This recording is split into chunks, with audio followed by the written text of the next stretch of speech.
Tem uma outra participação aqui do Humberto Caldas. Ele diz, gente, analisem, por favor, o fato de 40% da nossa população não acreditar que não houve uma trama de golpe nenhum. Na verdade, ele está falando de uma pesquisa que diz que a maior parte da população diz que não está informada o suficiente sobre o golpe, mas que é a favor da prisão dos golpistas, né?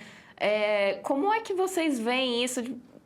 Parece que é uma coisa que a gente está discutindo aqui, mas que para a população que está lá no dia a dia, que está trabalhando, que está tocando a vida, ela não é desse tamanho que a gente está vendo, né? Sabe, tem uma pesquisa da Quest, é uma pesquisa que eu não vi ainda, porque o Felipe não está mostrando, o Felipe Nunes da Quest não está mostrando, que é uma pesquisa que foi encomendada pela TV Globo de comunicação, pelo Grupo Globo. E eu já conversei com alguns colegas da Globo a quem essa pesquisa foi apresentada. Alguns colegas afiliadas da TV Globo já me falaram sobre essa pesquisa. Em algum momento eu vou conseguir que alguém me permita vê-la. Mas é uma pesquisa interna, de consumo interno do Grupo Globo, sobre quem é o brasileiro. E é uma pesquisa absolutamente fascinante uma pesquisa muito extensa, muito profunda, de comportamento mais do que de política. E o que essa pesquisa diz, entre muitas coisas, primeiro, o brasileiro não está radicalizado. As pessoas que são mobilizadas por política emocionalmente representam um grupo pequeno, isso na esquerda e na direita. É que a gente fica muito em rede social e parece que só estão falando nisso. Mas é porque o algoritmo está mostrando para nós que nos interessamos por política só isso. Mas não é o que mobiliza emocionalmente os brasileiros. E o algoritmo favorece esses discursos apaixonados. Favorece, né? sim, Então... mas o grosso dos brasileiros não estão assim tão envolvidos com política. Isso posto, o brasileiro é conservador. Ou está conservador, se você preferir, porque essas coisas, de fato, mudam um pouco.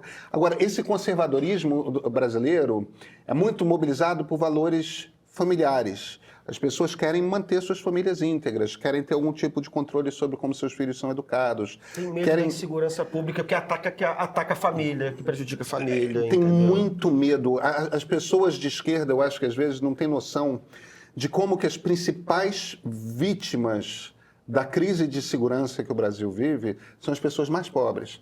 As pessoas que têm mais celulares roubados, as pessoas que são mais assaltadas em ônibus, que têm que andar de madrugada na rua em lugares que são inóspitos. Isso é um dado evidente, Que né, vivem Pedro? debaixo do domínio da milícia, do tráfico de drogas. Exatamente por isso. Não me parece tão evidente. Não me parece tão evidente que existe isso e que as principais vítimas são pessoas pobres. Então, o conservadorismo é uma coisa de eu preciso, pelo amor de Deus, de ordem. Eu preciso de ordem, eu preciso de controle, porque as coisas... Existe essa sensação generalizada de que estamos perdendo controle das coisas. O brasileiro tem fortes traços de nacionalismo. Ele é brasileiro, ele ouve música brasileira, ele consome conteúdo brasileiro. Que música brasileira? Gospel e sertanejo. Essa é a música que é a cara do brasileiro. Gospel e sertanejo. De brasileiros, tá? De artistas brasileiros, Ele não é um cosmopolita, ele não é alguém do mundo. Ele tem essa característica... Como todo país grande, né? Bem, talvez. Agora, ele tem essa característica que é uma característica nova, que o brasileiro não foi sempre assim, que é... Ele quer o Estado um pouco fora das decisões que cabem a ele, entendeu? Mesmo essa coisa de empreendedorismo, ele quer mais controle sobre os seus destinos, entendeu? Ele quer tomar decisões sobre sua vida. Ele não quer políticas de Estado que deem dinheiro na mão dele. Ele quer infraestrutura de Estado que permita ele crescer e tudo mais. Eu estou aqui sempre com muito cuidado, porque eu não vi a pesquisa, eu estou repetindo o que pessoas que viram essa pesquisa estão interpretando.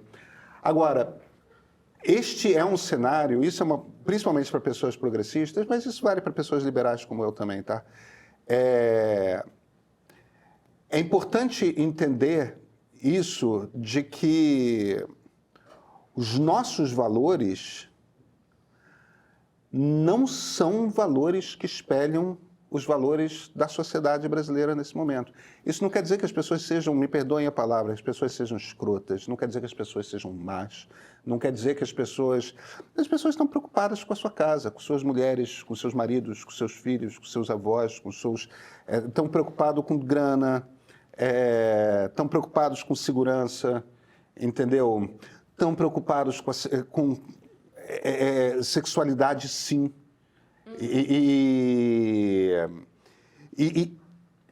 Agora, nesse mundo, evidentemente, que demagogia de direita tem mais chance, principalmente quando as pessoas estão desinformadas, principalmente quando as pessoas se formam menos, demagogia de direitas tem mais chances de encontrar ouvidos do que demagogia de esquerda.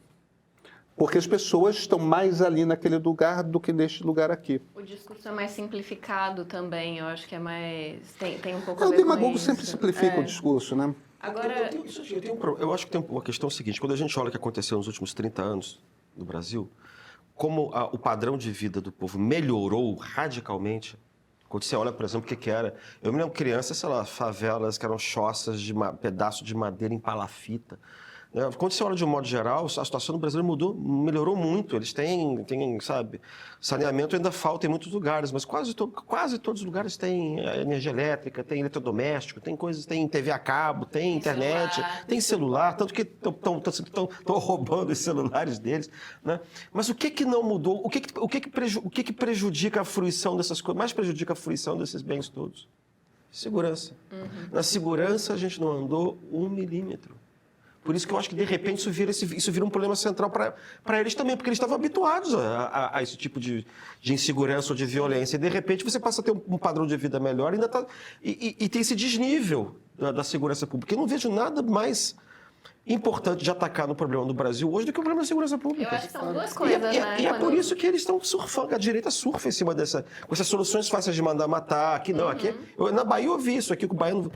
Generalizando, né? Que a Bahia gosta da polícia, que a polícia mata. Estavam me contando isso na Bahia. Como se a gente não matasse há tantos séculos e a política não tivesse piorado, né? É uma coisa estranha, porque você presume que quem foi morto era bandido. Exatamente. Se você não controla a polícia, como é que você vai saber que quem foi morto foi bandido? De fato, se matar resolvesse com os números que a gente tem no Brasil, a gente tinha uma situação completamente diferente, né?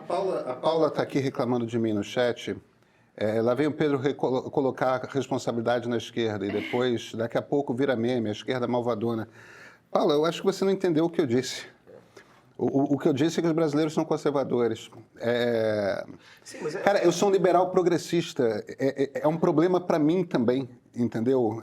Eu gostaria que... Os meus valores estão muito em oposição a valores conservadores. O problema é que onde a sociedade está. Gente, mas acho que também existe uma certa confusão sobre o que é ser conservador, assim como tem uma confusão sobre o que é ser liberal, o que é ser de esquerda, entendeu? Por exemplo, eu, em algumas matérias, sou mais conservador que o Pedro. Só mesmo. Entendeu? Só que eu acho que o meu gosto é problema meu. Mas que aí eu sou liberal. Aí é problema meu, entendeu? Não é problema dele. Espera um instantinho. Mas em que matérias eu sou mais conservador do que você? Não, eu disse o contrário, que eu sou mais sei, conservador. Mas você falou, não, em algumas matérias tu até fica parecendo que tem alguma coisa. Porque quando as pessoas estão olhando no chat, vendo a gente conversar, as pessoas ficam dizendo que eu sou mais à esquerda do que ele. Por isso que eu estou falando que tem certas matérias que eu sou mais conservador do que você. Entendi. Aí, no fundo, o que o Pedro está dizendo que é conservador? Conservador é o seguinte, ele tem preocupação com família, tem preocupação com pai, com mãe, uma certa família tradicional. O que não significa conservador, não significa necessariamente que é bolsonarista. E não significa que é golpista. E você pode ser conservador em certas coisas e não ser conservador em outras. Então, quando eu acho que essa pesquisa está dizendo que o Brasil é genericamente conservador, é o cara que está preocupado com segurança, o cara que está preocupado com o destino dos filhos. É uma coisa que não é necessariamente alguma coisa radicalmente conservadora, não necessariamente o sujeito vota em Bolsonaro. Tem conservador que vota no Lula. Aliás, o Lula é uma figura conservadora em muitos aspectos. Eu conheço gente que gosta do Lula porque é conservador. E eu, em certos aspectos, eu gosto do Lula porque ele é conservador também. Em várias coisas. Porque ele é pragmático, porque não sei quem, tá entendendo? Assim, conservar, às vezes, gente, é conservar a Constituição. Por exemplo, quando você vê a linguagem política, quando você vai para a Primeira República, já que a gente estava lá, parte da designação do conservador era o sujeito que defendia a Constituição contra a reforma da Constituição. E o liberal era o cara que queria mudar a Constituição. Eu, nesse sentido, também sou conservador. Eu sou conservador da Nova República. Nesse sentido, você também é conservador. Estão entendendo? Então, no fundo, as pessoas têm que entender o que é ser conservador. Pode ser um monte de coisa diferente. Provavelmente, se a maioria da população é conservadora, não é no sentido conservador que a gente passou a associar a extrema-direita ao bolsonarismo. Isso ficou claro em algumas situações também, como a tentativa de criminalização do aborto legal, enfim, isso não foi aceito, né? Agora, tem uma coisa interessante aqui, quando a gente falou da pesquisa, Pedro, o Caio B diz aqui, Deus me livre de sertanejo, então eu não sou brasileiro. Tem uma definição para isso que eu ouvi muito interessante. Não, mas ele fala em relação à pesquisa. Ele fez uma piada aqui com o sertanejo, mas ele fala em relação à pesquisa, né? A Academia Brasileira de Letras lançou recentemente uma série de podcasts com depoimentos de imortais que foram gravados há muitos, muitos anos, logo que eles entraram na academia, enfim. E tem uma definição do Sérgio Paulo Rouanet que eu levei, assim, que ele falou, eu tenho arrepio toda vez que alguém fala, porque o brasileiro faz isso. Porque o Brasil é um país em que eu mais ele não dá nós. Então, assim, eu acho que tem muito a ver com isso e tem a ver com o que a gente estava conversando também. Assim, a gente está nessa discussão toda aqui, mas não dá para saber se todos os brasileiros estão com a mesma preocupação, assim, Você não é isso. Que eu falei do problema do singular coletivo? O povo, o campesinato, o mercado, o brasileiro. Mas assim, quando a gente está falando que o brasileiro, a gente está falando assim, o maior percentual dentro da diversidade. Então é assim, ouvem gospel e sertanejo, vamos imaginar, 44%. Isso não quer dizer que todo mundo ouve.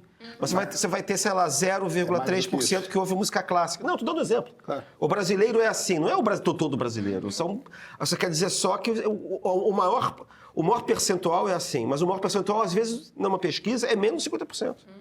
É que você fica vendo só o percentual maior, que é 40% disso, 35% daquilo, 60%, não significa que... Bom, eu não ouço nem... E a diversidade que existe no Brasil, num país desse tamanho também, né, gente? Só de mudar de região, você já... Eu e você temos um problema particular, que é o fato de sermos cariocas, né? Que é a cidade onde menos se ouve sertanejo de todo o país. Hoje, durante a reunião, quando você falou que não era o samba, eu falei, nossa, gente, eu tô vivendo errado, assim. Não, pois o samba é muito pouco ouvido no Brasil. Não aqui no Rio, né, mas é uma coisa... Quando eu mudei de São Paulo pra cá, eu percebi essa diferença, assim, o samba é muito mais forte aqui no Rio do que é em São Paulo, por exemplo. Tem samba em São Paulo, mas... surpresa, né, Luísa Silvestrini? Você não sabe que São Paulo é o túmulo do samba? Não, brincadeira. Isso aí é a frase do Vinícius de Moraes, é uma putade. Não, mas assim, eu sabia que haveria mais, mas é um estilo de vida aqui no Rio, não é um estilo de vida no resto do país. E o carioca, gente, vocês vão me desculpar, mas às vezes tem uma mania de achar que como se vive aqui é como se vive no resto do país todo. Não é desse jeito que funciona. Coisas de capital. Que estende pro resto. Mas São Paulo agora também tem essa coisa de achar que o bastião da modernidade que representa ou deveria representar em relação a outro lugar que seria atrasado, que precisaria ser civilizado e tal. Mas, por exemplo, eu estava ouvindo outro dia, lá vem eu de novo. Gente, eu estava ouvindo Vicente Celestino, quem sabe quem é. Estava ouvindo o Chico Viola. Como é que era o Francisco? Francisco... minha ressaca. Francisco Alves. Francisco Alves, entendeu? Gente, você está ouvindo o Vicente Celestino cantando coisas de acorda patativa. Esse imaginário do interior é uma coisa antiquíssima. E a maioria da população brasileira da época morava no interior do Brasil, era rural. É claro que continua morando no interior, mas o interior também urbanizou. Depois você ouve Francisco Alves cantando também, tudo música de interior, de luar, de serenato. Qual é o nome? Aquele negócio do luar. Do Luar do Sertão. Nossa Senhora, só a única diferença é que a voz foi ficando... Eu sei aquele vozeirão, aí você vai diminuindo o tamanho da voz. É que o sertanejo... O que a gente chama de sertanejo hoje não é mais música do sertão. A Lívia está dizendo isso aqui, o sertanejo não representa o sertão. Não representa mesmo. Eu acho que parou ali no Almir Sater, essa música do sertão. Pois é, mas é que o sertão acabou. Esse sertão exatamente isso. Acabou. É uma música urbana do interior. É uma outra coisa. É uma música das cidades médias. E hoje o Brasil que mais cresce economicamente e demograficamente é o Brasil das cidades médias. Mas eu acho que tem uma coisa que fica, a ideia do interior, valores do interior. Você tem uma coisa que está ali. Em termos de valores, sim. Aparece na música também, na letra, tem as coisas que ficam. Sim. Só que não é aquela coisa do... É um lugar que não tem nada, é um lugar onde a vaca está andando, é um lugar onde a natureza está intocada. Isso não é mais assim. Não, é a traição que acontece no motel, entende? Não é uma coisa... É uma coisa de cidade, não é uma música... Ficou esse nome sertanejo, mas é porque é no interior, mas o interior mudou. E isso é uma conversa que a gente tem de vez em quando. Mas assim, vamos pegar os valores do pagode, os costumes, que aparecem na letra do pagode da que aparece na letra de sertanejo universitário. As músicas podem ser ouvidas em cidades e tal, mas você percebe que o conteúdo dos valores do sertanejo ainda é mais conservador do que o conteúdo do pagode. Sim. É isso que eu estou falando. Isso continua. Então, eu acho que é um pouco essa ideia de conservadorismo que a gente está falando. Claro que sim. Que continuam de alguma maneira, entendeu? Agora, eu volto a uma coisa. Eu não ouço música sertaneja. Embora eu, sempre que esteja num lugar, tipo que eu estou no interior de São Paulo, que eu estou em Goiás, no Mato Grosso, que são lugares aos quais eu vou com alguma frequência, eu gosto tipo de ir em shows, eu gosto de... se eu estou no bar e é o que está tocando, eu gosto de prestar atenção e tal. Tem uma coisa que eu admiro profundamente no Mário de Andrade, que eu admiro profundamente no Caetano Veloso, que é esse olhar para essa música que não é a do meu time e olhar com atenção, com uma curiosidade, com a percepção de que aquela é uma manifestação do país em que você vive. Que está representando muita gente, eu Que acho que está é o mais representando uma importante. quantidade grande. Tem muita gente reclamando do Caetano por ter incluído no show dele com a Bethânia um hino gospel. É super importante, porque o Caetano legitima isso. É um olhar que é um olhar sem preconceito para evangélico.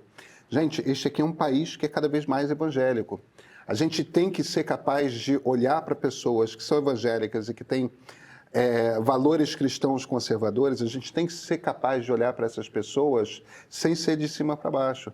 Enquanto a gente olhar de cima para baixo para essas pessoas, entendeu? Como se elas fossem inferiores, como se elas fossem caretas, elas são pessoas com valores diferentes dos nossos, porém, tão cidadãs brasileiras quanto a gente. E às vezes me parece que nós, progressistas, urbanos, cosmopolitas, estamos com uma dificuldade profunda de aceitar o Brasil como o Brasil é, sabe? E isto faz parte do desacordo que está acontecendo. É uma arrogância, né, Pedro? É claro que é uma você olhar arrogância. para uma É claro coisa que é e uma falar, arrogância. eu não gosto, é ruim, é menor, não é... Posso fazer uma recomendação? Claro. Foi ao ar ontem, no programa aqui do meio também, em que eu sou dublê de entrevistador, o Diálogos com a Inteligência, uma entrevista que eu fiz com uma professora que está fazendo pós-doutorado no Museu Nacional, chamada Lorena Monchel. É um programa sobre evangélicos e como é que o WhatsApp impacta na vida dos evangélicos. Mas sabe o que foi ótimo? É que não tinha nada a ver com política. Então ela está lá como antropóloga descrevendo o cotidiano, como é que o WhatsApp muda às vezes, que as pessoas fazem o culto através do WhatsApp, você ouve aquilo dentro de casa, você ouve aquilo... O que é interessante na entrevista é que aparece o cotidiano absolutamente normal das pessoas, que são evangélicas, e elas são... O que ela mostra na entrevista é exatamente essa coisa comum, essa coisa de que não... É um enfoque no público evangélico, que não é um enfoque que muita gente tem de que eles são piores, ou que eles são fascistoides, ou que eles são reacionários. Não, são pessoas absolutamente comuns, têm vida sexual, circulam, dançam, vão... Por isso que eu acho que vale a pena ver o programa, né? Estou fazendo merchandising aqui. Enfim. Ele faz muito bem. Por favor. Entendeu? Mas vale a pena muito ver. Ficou muito bom, entrevista boa, clara, e a entrevistada é muito boa também.